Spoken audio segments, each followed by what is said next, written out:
Have you ever noticed how sometimes you look up and realise you're right in the middle of something you once only dreamed of? Last night we stayed in this amazing villa.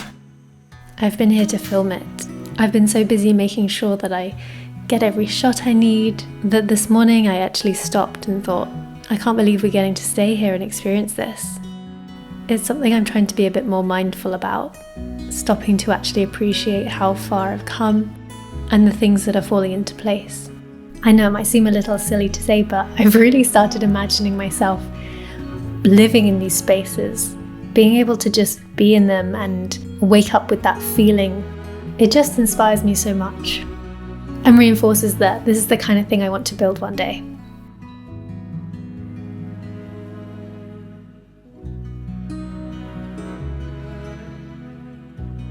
I've been gathering ideas for how I want to build my house in the future. The outside bathrooms, the perfect little reading nooks.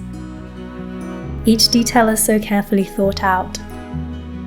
I've been trying hard to capture the magic of this place through the lens of my camera. I'm hoping I'm doing a good enough job so that you guys can see the magic of it.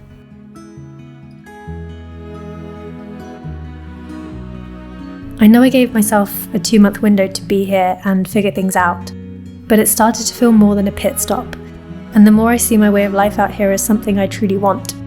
So I decided to extend my visa. I'm not ready to say goodbye to this just yet. I still have more to film, more to create, and more to explore.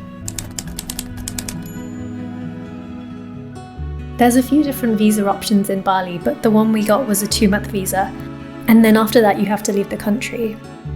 Some people book flights to Singapore and back the next day, not even setting foot outside of the airport, and then you can re-enter Bali for another 2 months. But we decided to make a trip of it and visit somewhere we've both never been to before.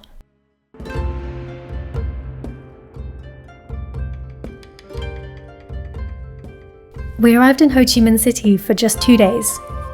Our plan to see and eat as much as we possibly could in that time frame.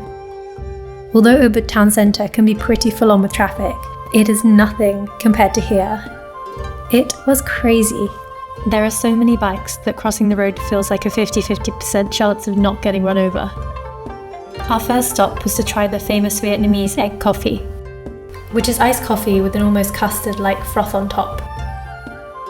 We spent the day touring the city by foot, stopping at little vintage book markets where I bought some artwork. It was nice to be in a city for a bit, after being in Bali for 2 months. Although we found it very overstimulating, I think maybe we've become sensitive to it all after our time in our little village in the rice paddies, as opposed to the high-rise buildings and shopping malls. I think as well as being sensitive to all the busyness, we found ourselves having been used to just how kind the Balinese people are. I'm not saying that people weren't kind here. It's the same in any city where people are on the move and it's a fast-paced environment.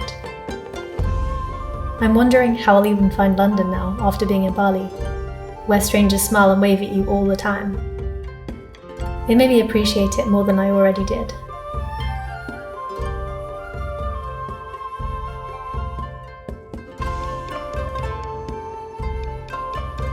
The food, on the other hand, was incredible. We ordered as much as we could and it was extremely cheap. It was a short but sweet trip, and by the end of it, we were actually quite excited to get back to Bali.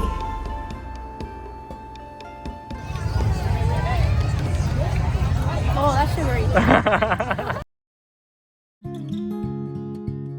After landing back and settling in once again, we've been delving in deeper to work.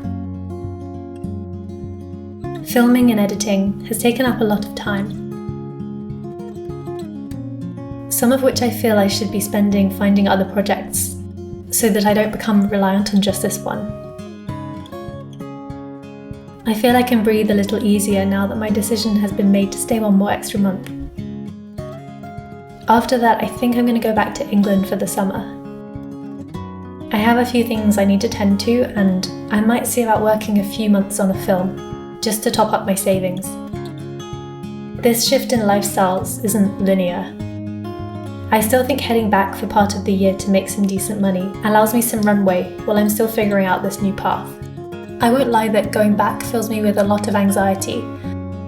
For now, I'm going to try and enjoy each moment as much as possible, even the moments that feel sticky or tough. I'm trying hard to embrace all of it and let it unfold in perfect timing.